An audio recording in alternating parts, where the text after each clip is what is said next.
एक 5-7 लवंगा टाकलेल्या आहेत आणि दालचिनीचे 2 तुकडे. याला ड्राय रोस्ट ज्याला म्हणू आपण, जस्ट काही तेल न टाकता आपण थोडंसं परतून घेणार आहे त्याला. म्हणजे त्याचा थोडासा फ्लेवर जो आहे, जो स्पायसेसचा फ्लेवर आहे तो वाढला पाहिजे, तो आला पाहिजे, त्या दृष्टीने त्याला थोडंसं भाजून घेतोय. आणि नंतर कलौंजी टाकणार आहे मी याच्यात. म्हणजे रोस्टिंग केल्यानंतर किंवा तेलामध्ये टाकल्यानंतर एक प्रकारची जादूच होते म्हणजे मसाल्यांची. कलौंजी अजून टाकूया, थोडीशी टाकू अजून, बास.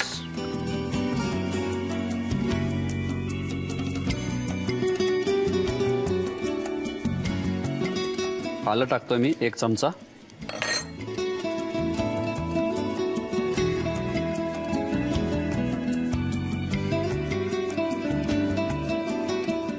तिखट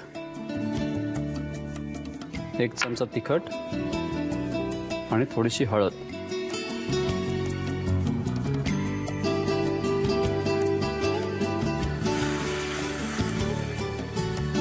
पाणी टाकायचं आहे आपल्याला. पाणी टाकलेलं आहे आणि आपण हे जे आहे आंबा आणि सफरचंद हे दोन्ही गोष्टी आपण पाण्यामध्ये टाकणार आहोत.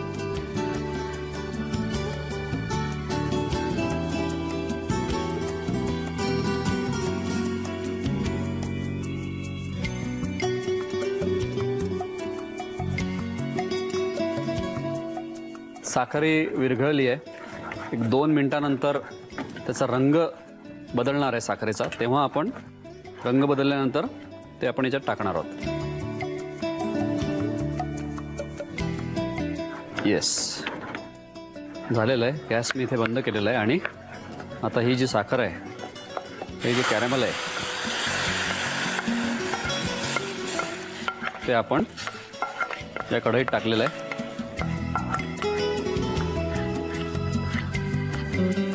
ते साखर कॅरेमलाइज करून टाकल्यामुळे याची चव वाढणार आहे. अजून कॅरेमलची पण चव त्या चटणीला लागणार आहे छान.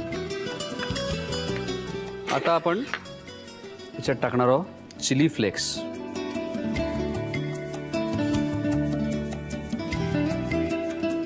मीठ, थोडंसं मीठ. बस झालेलं आहे. आपल्याला फक्त आता व्हिनेगर टाकायचं आहे, ते मी आता टाकणार आहे. व्हिनेगर आपण एक 4 ते 5 चमचे टाकूया याच्यात.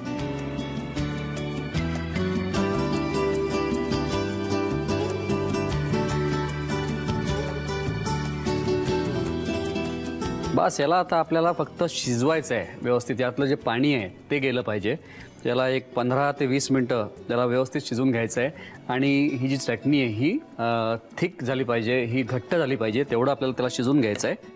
आणि चव एकदा बघायची आहे फक्त, मीठ वगैरे पाहिजे का किंवा व्हिनेगर, त्याची चव जी आहे ना, गोड आणि तिखट याची जी चव वगैरे आहे ती व्यवस्थित आहे का तेवढं फक्त बघून घ्यायचं आहे. आणि त्याला थंड करून आपल्याला बॉटलमध्ये स्टोअर करायचं आहे, फ्रीजमध्ये ठेवून द्यायचं आहे.